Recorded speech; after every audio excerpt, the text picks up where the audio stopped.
it. So they're reading through. I said, can everybody read along and say it out loud? So they're all, using their perfect English and everything else. They're reading. They know what they're reading. And then the last one, what were they saying? They're like, coercion to... And that was it. And I said, you guys can say it. Coercion towards what? And they're like... And they're looking at me, and I'm thinking, it's okay, you guys can say it. And they're like... And some of them were like, hee. And I'm thinking, okay. And I said, you can say the word sex. And they were like, oh, he said it. Oh, no. And I said, what's wrong with the word sex? And they're like, I said, how many are in relationships? And I asked the other question. I said, how many have ever watched pornography? And they're like, and I said, but you guys are not comfortable saying the actual word? They're like, no, it's taboo. Yeah. The gods are going to get after me. All of them are going to yell at me and everything else. And I said, really? But one of the things is, when I talk about it, guess what? Sometimes this happens. You become a parent.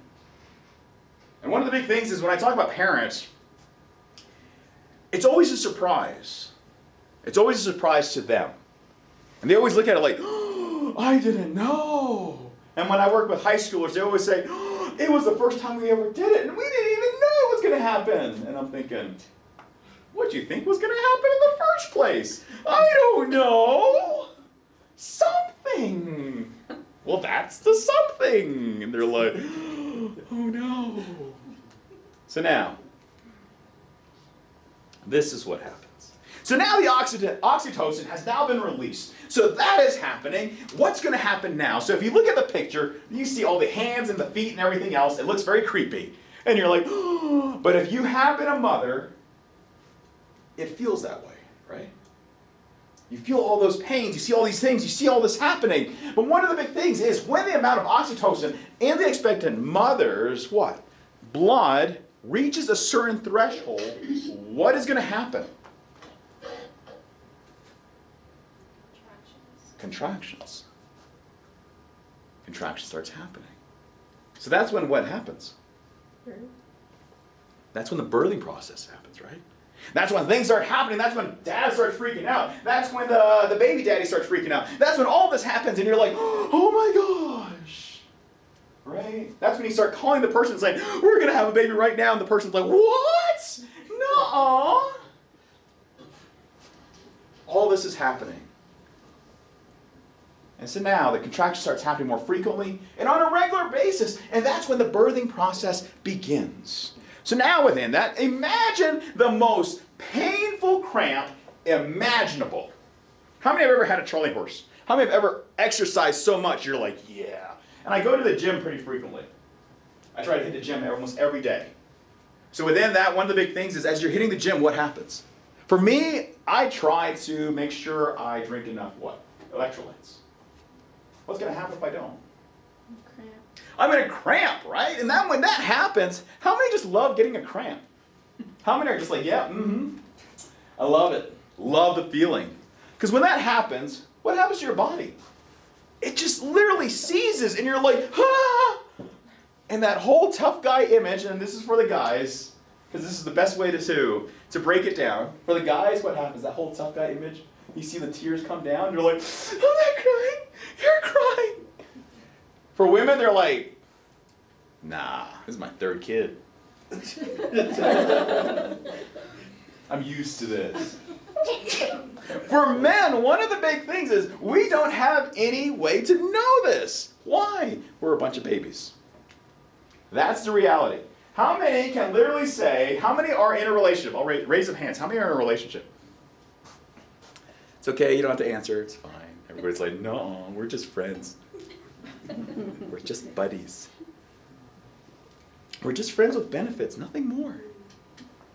So when that happens, how many have ever gotten sick in a relationship? How many literally just went into that baby mode around their significant other? They're just like, I'm sad. Take care of me. And the person's like, what? Are you kidding me? I have to take care.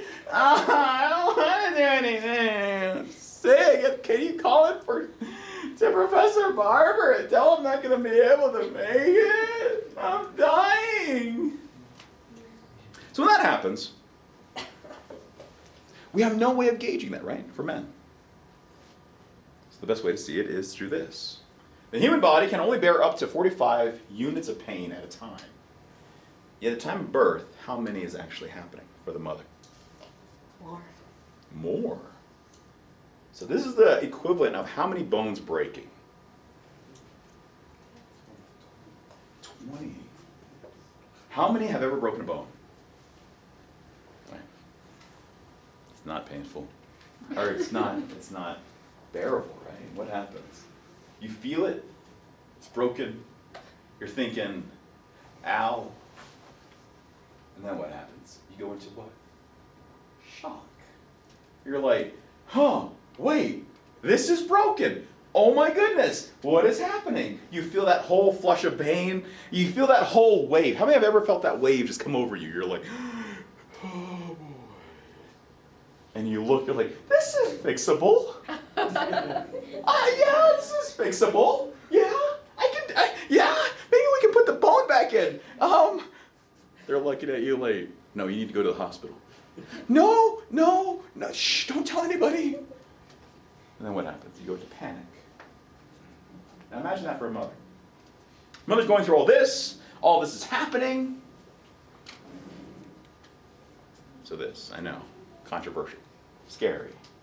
Some men are like, oh, good night, no, I'm not looking at that. No way, I'm avoiding eye contact. No way, I'm not going to look at that. That is weird. And one of the things I always talk about is, when I talk about sex, people are very comfortable about being intimate.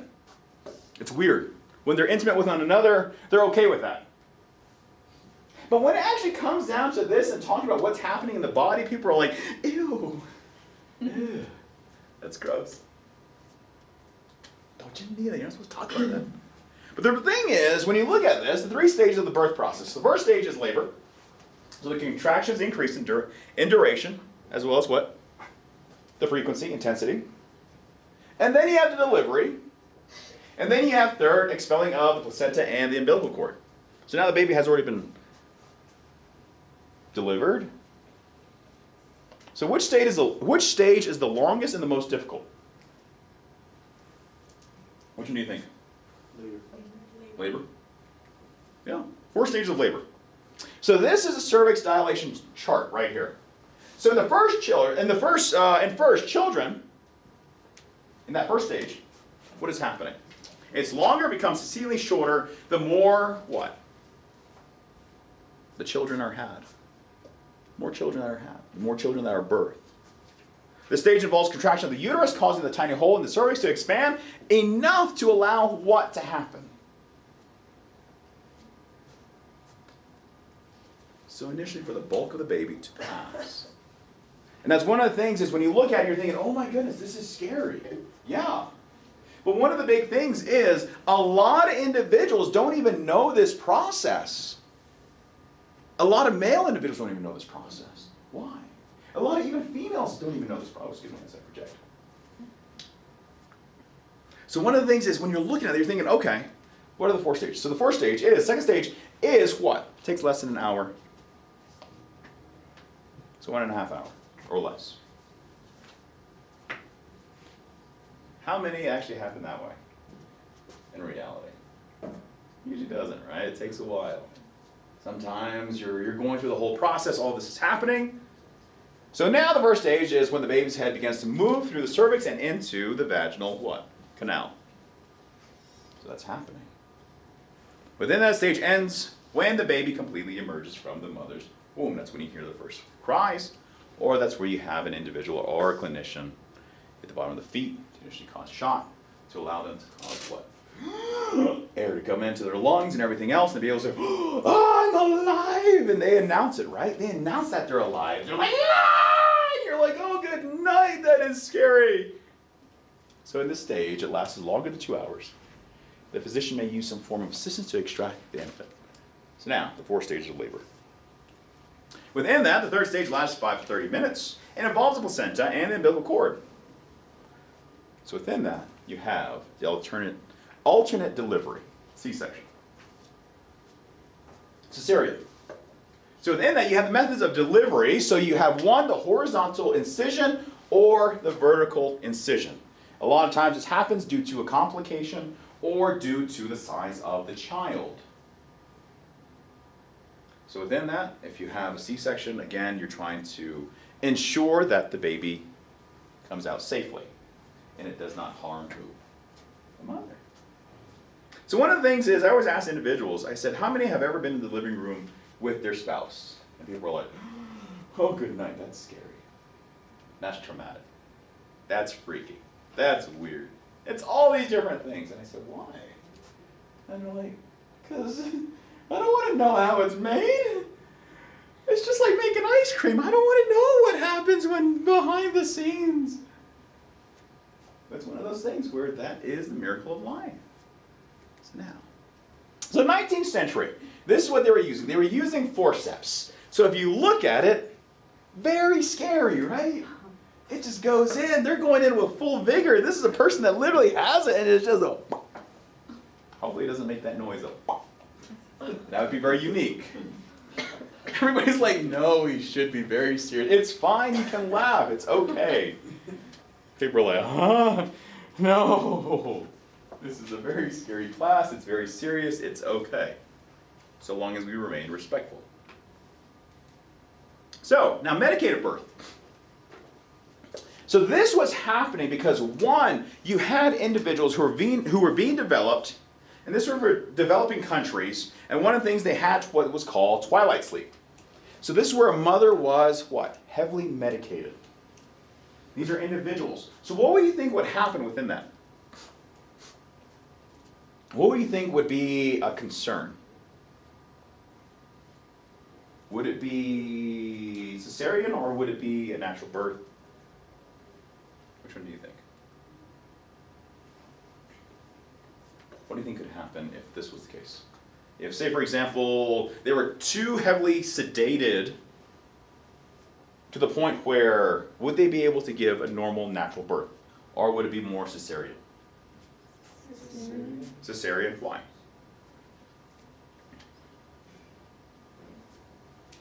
She can't push. She can't push, right? She's not able to deliver. She's not able to say, okay, this is what's going to happen. I'm going to expel this demon from my body to initially terrorize the rest of people, right? Some people are like, no, I never saw my kids as demons. Until now, they're like, oh my goodness, get away from me. It's fine. It's okay. So, these are developing countries. So this is in your textbook. This is there. So one of the things is, in less than 50% of births by cesarean section are in Central and Southern Africa. But if you notice, where are we at? Right here, we're more than 30%. So within that, what does that mean? More C-sections occur. More C-sections occur, yeah. Why? Are there more complications? It costs us more. It costs us more, we're able to afford it, right? What else? Socioeconomic status changes too. But even when you look at it, say for example, medical care. So with medical care, what happens? Are we more sterile in everything that we do? Medical-wise, yeah. You go to IHS, hopefully they're more sterile. If you go anywhere else, you're hoping, wherever you're going, you're hoping that there's a level of sterility, right? So that you don't cause or get an infection, or you initially don't cause some level of infection to the baby or anything to happen and everything else. But one of the big things as you're looking at, one of the things is as you're going along, you want to make sure that there's a level of safety for who? Child and mother. So now, historical. Historical and cultural variations. So pre-15th century, they had midwives who were respected. 15th century, you had midwives who were suspected of being witches. If you're in my 241 class, we talked about witches last week. We talked about witches. It was amazing. So, 18th century is where the field of obstetrics came in.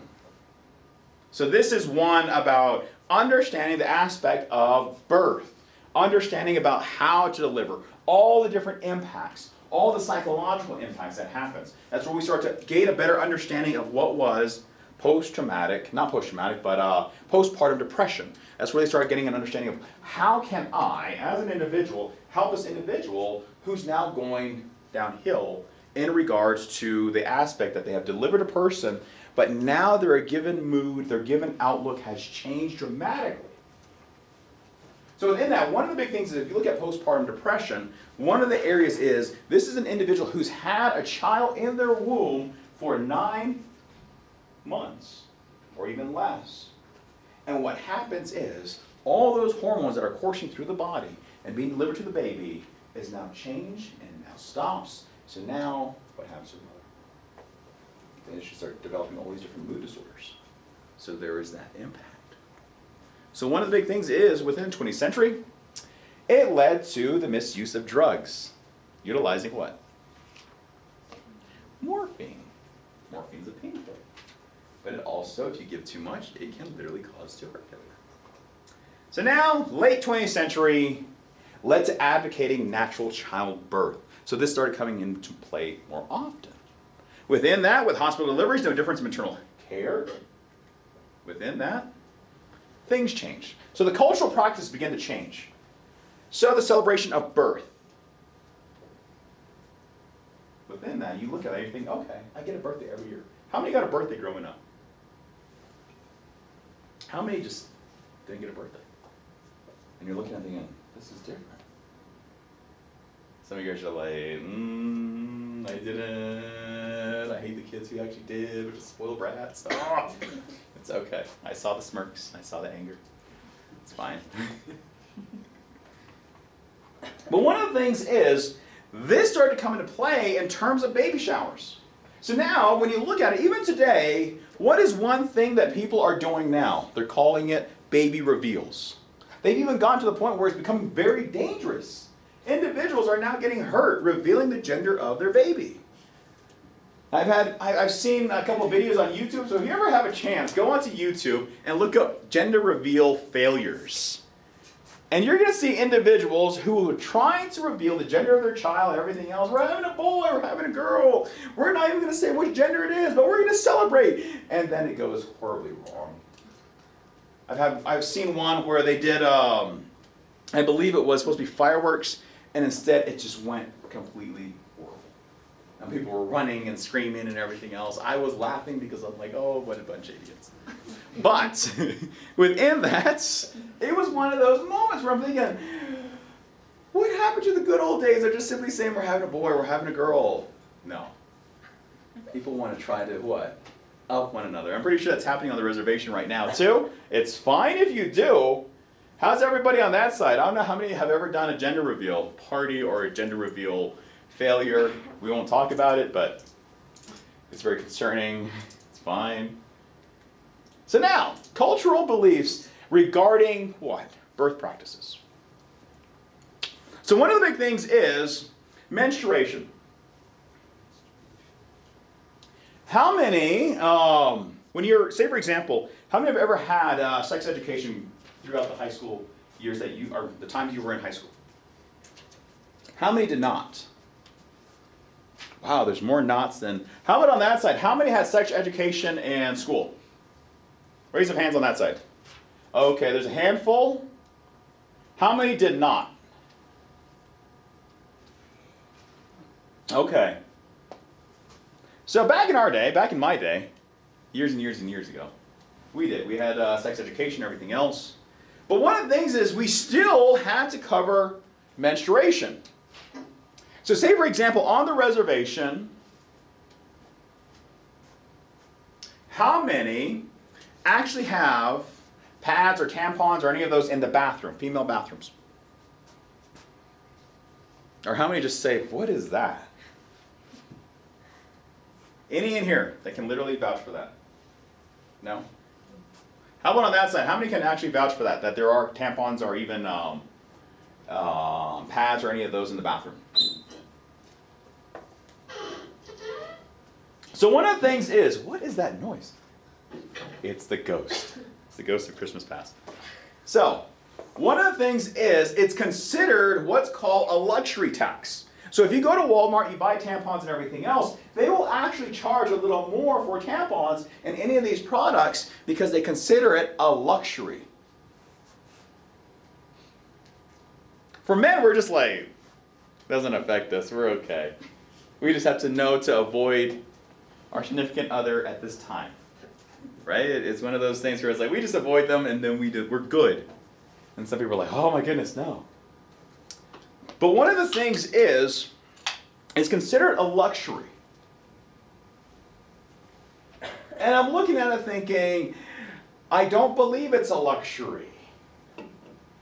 A person bleeding at a given set time, I don't even consider any individual in that situation to be considered a luxury. But they will still charge you. So uniquely enough, in other states, they've actually started to change that. And there's a reason why. Is there stress when a person goes through the period? Yes, there is a stress. There is a huge stress. Because it's one of those things where you go into womanhood and everything else, and everybody does a cannot die, and everybody's all excited, and you're like, yeah! But the reality is, for that individual, they're thinking, oh no. Because Danette, do we explain everything? No. About what's we don't, right? We don't. We're just like, oh, you gotta stay away from boys, stay away from those people, stay away from them, stay away, just stay away. And it's like, okay, I don't know who to talk to now about what's happening with my body. So within that, I guess I just have to now keep it to myself. But the reality is, when I do a lot of these educationals, I try to make sure that we go through all of this, because one of the things is we have to make it more commonplace. And there's a reason why I try to make it more commonplace. Because one of the big things is, for an individual, when I educate, I'm always looking at the aspect of fear and embarrassment. Because say, for example, if you're going through this unique cycle, one of the aspects is there is a level of fear and trepidation because of the aspect of embarrassment. All these different things.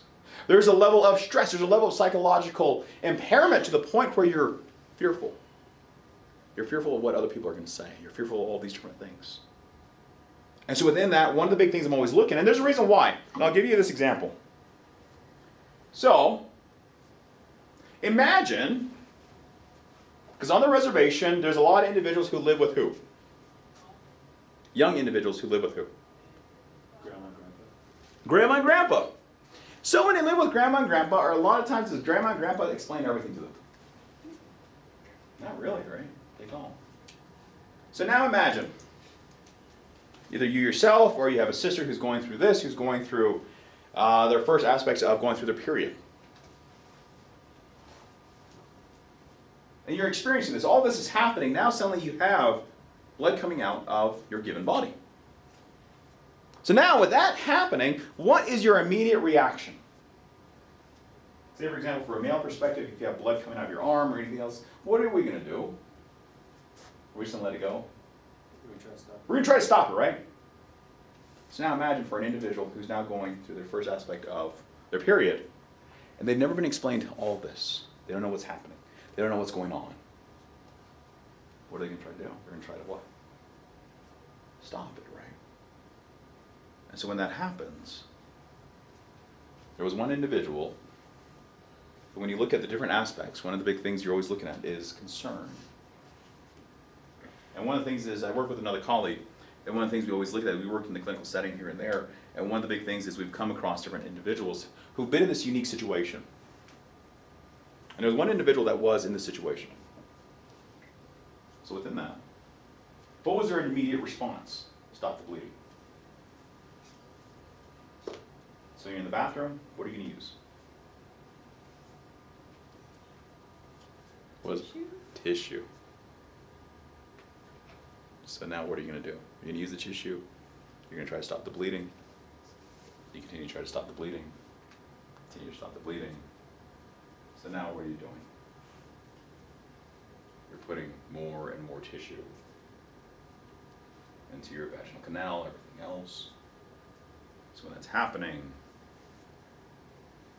now you notice that one, the bleeding has stopped.